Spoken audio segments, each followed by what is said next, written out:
안녕하세요, 달술입니다. 오늘은 부산에 위치한 2년도 안 된 신축 아파트가 경매에 나왔는데 지금이 딱 낙찰받을 타이밍이거든요. 근데 낙찰을 받을 수가 없다고 합니다. 뭐 대항력 있는 임차인 있습니다. 그래도 낙찰에 큰 영향을 끼치진 않아요.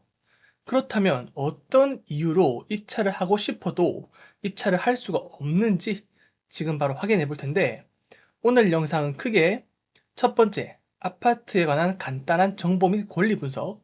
두 번째, 낙찰받을 시기라고 생각한 금액적인 이유. 세 번째, 입찰에 참여가 불가능한 이유. 마지막으로 이 모든 것을 정리하는 것을 끝으로 마무리를 지으려고 합니다. 본격적으로 첫 번째, 간단한 내용을 정리해 보도록 하겠습니다. 첫 번째, 경매지를 간단하게 보겠습니다. 부산 동래에 위치한 아파트입니다. 그리고 먼저 말씀드릴 부분이 있는데, 제가 주변 입지라든지 환경이라든지 낙찰받기 좋은 곳인지 이런 걸 말씀드리는 게 오늘 목적이 아닙니다. 그렇기 때문에 그런 부분은 과감히 생략할 거고요. 충분히 입찰자가 나올 만한 물건인데 하자도 없는데 입찰이 왜 불가능한지를 알려드리는 게 목적이기 때문에 그 부분에 포커스를 맞춰서 따라와 주시면 감사하겠습니다. 감정 가격은 7억 원으로 평가되었는데 현재는 절반 가격인 3억 5천만 원까지 떨어진 상태입니다. 보존 등기를 보니까 2022년에 지어진 신축 건물입니다. 2년도 채 되지 않았어요. 그리고 아래로 내려가 봅니다. 임차인 현황을 살펴보니까 임차인 있습니다. 전입일자는 2021년 12월 8일이에요. 대항력은 그 다음 날인 12월 9일에 생기는데요.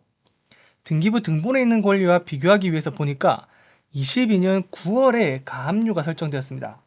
시기적으로 임차인이 더 빠르죠. 따라서 대항력을 주장할 수 있는 임차인이고 확정일자와 배당 요구도 잘 맞게 했네요. 결론적으로 만약에 임차인의 전세보증금 3억 7천만 원이 전액 보장되지 않는다면, 전액 배당되지 않는다면 남은 금액은 낙찰자가 떠안아야 하는 그런 물건입니다. 따라서 이 보증금이 최저 매각 가격이 된다고 봐도 무방합니다. 왜? 다 보장해줘야 되니까요. 자, 그래서 간단하게 정리하면 신축 아파트가 경매에 나왔고 전세 보증금 3억 7천만 원을 보장해줘야 하는 임차인이 있다고 요약할 수 있겠습니다. 그리고 두 번째, 금액적인 부분을 살펴보면 지금 감정 가격이 7억 원으로 나와 있습니다. 그래서 네이버 부동산 매물을 확인해 보니까 지금 호가는 5억 원에서 6억 원에 형성되어 있는데 최근 실거래 가격은 2023년 10월에 4억 5천만 원부터 9천만 원대까지 있다는 것을 확인할 수 있습니다. 조금 차이가 나네요. 그죠? 그리고 제가 이 동네를 잘은 모르는데 주변을 살펴보면 목적물이 여기 있거든요. 그리고 근처에 온천장역, 명륜역 이렇게 역세권에 위치하고 있고요. 바로 앞에는 강변 산책로가 형성되어 있습니다. 그리고 위에는 새로운 단지가 또 들어서네요. 인프라적인 부분을 봤었을 때는 입지는 좋아 보입니다. 부족함이 없어요.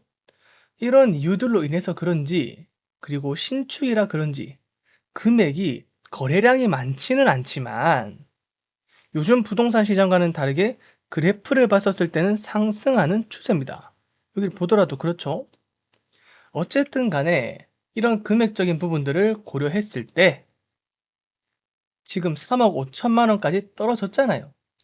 대항력 있는 임차인에게 3억 7천만 원 보장해주고 이런저런 경매 비용 감안하더라도 4억 안으로 충분히 입찰이 가능해 보입니다. 실거주 목적이라면 경우에 따라서 4억 넘게 쓸 수도 있겠죠. 자, 보시면 3차 때 금액이 약 4억 5천만 원입니다. 그렇기 때문에 당연히 아무도 입찰을 안 합니다. 왜요? 실제 거래 금액과 비슷하니까. 근데 지금 3억 5천만 원까지 떨어진 상태라면 입찰자는 반드시 나오는 물건입니다. 거기다 신축이라 인테리어 부분도 신경 안 써도 되고요. 일반인들이 가장 쉽게 접근할 수 있는 경매 물건이다. 제가 입찰할 타이밍이라고 한 이유가 이러한 이유들 때문입니다. 그렇다면 세 번째, 왜 입찰이 불가능하다고 한 것일까? 바로 경매 신청자가 누군지를 봐야 됩니다. 지금 이 경매지를 보시면 경매 신청 누가 했습니까? 가압류를 설정한 채권자가 경매를 신청했죠. 청구 금액은 약 1억 5천만 원입니다. 배당의 순서를 따져보면 임차인이 배당을 받고 남은 금액이 있다면 가압류권자가 배당을 받아갑니다. 자, 여기서 생각을 하나 해볼게요. 뭘 생각하냐면 법원의 입장을 생각하는 겁니다. 현재 3억 5천만 원까지 떨어진 상태인데 누군가가 3억 6천만 원의 낙찰을 받아간다면 배당이 어떻게 됩니까?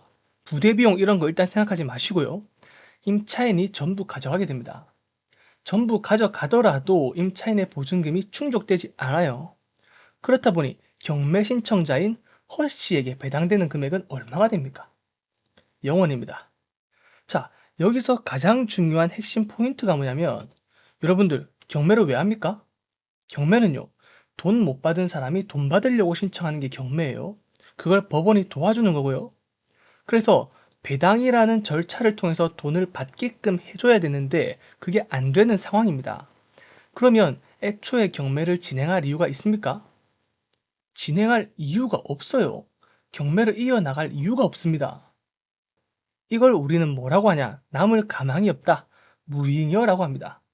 무잉여가 된다면 경매는 기각되어 없던 걸로 돌아가는 거예요. 단, 무잉여가 되면 그 전에 한 가지 제한을 합니다. 누가? 법원이 제한을 해요. 누구에게? 경매 신청인에게. 무엇을 제한합니까? 돈으로 줄 수 있는 금액이 없으니까 그냥 이 아파트를 매수하는 게 어떠냐는 매수 제한을 합니다. 거기에 신청자가 받아들일 건지 아닌지 판단하는 거예요. 만약에 받아들이지 않는다면 그대로 경매는 종료됩니다. 그래서 여기에 나타난 문건 송달 내역을 보시면 2024년 1월 26일에 법원이 채권자에게 매수 통지서를 보냅니다. 너가 배당받을 돈 없다 이거예요. 자, 1월 30일에 받았죠. 아마 거절을 했나 봅니다. 그래서 24년 2월 14일에 경매가 기각된다라는 통지서를 채권자와 채무자에게 보내게 됩니다. 아마 이게 도달이 되고 나면 경매는 종료가 될 겁니다. 자, 이제 마지막입니다. 이것들을 요약해 볼게요. 신축 아파트가 경매에 나왔고 이제 입찰자가 나타날 금액까지 떨어졌습니다. 지금 3억 5천만 원 정도 되잖아요. 하지만 경매를 신청한 이 허 씨는요, 대항력 있는 임차인으로 인해서 받을 돈이 없어요. 그래서 경매가 취소되는 상황에 이르다 보니까 지금이 입찰할 타이밍이지만 입찰을 할 수 없는 그런 경매 물건이라고 보면 되겠습니다. 자, 추가적으로 이렇게 되면 결국 이제 임차인의 경우도 경매가 취소되니까 보증금을 배당받지 못하겠죠. 그렇다면 이제는 임차인이 직접 보증금 반환 소송이라는 절차를 통해서 판결문을 받고 그 판결문을 근거로 경매를 신청해야 한다까지 알고 계시면 좋을 것 같습니다. 오늘 여러분들이 가져가야 할 포인트는 경매 신청자가 배당을 받아갈 돈이 없다면 경매는 기각되어 취소되기 때문에 입찰하기에 앞서서 경매 신청자가 배당을 1원이라도 받아갈 수 있는지 없는지 확인해야 한다라는 것을 끝으로 오늘의 영상을 마치도록 하겠습니다. 자, 도움이 되셨다면 구독과 좋아요 눌러주시면 감사하겠습니다.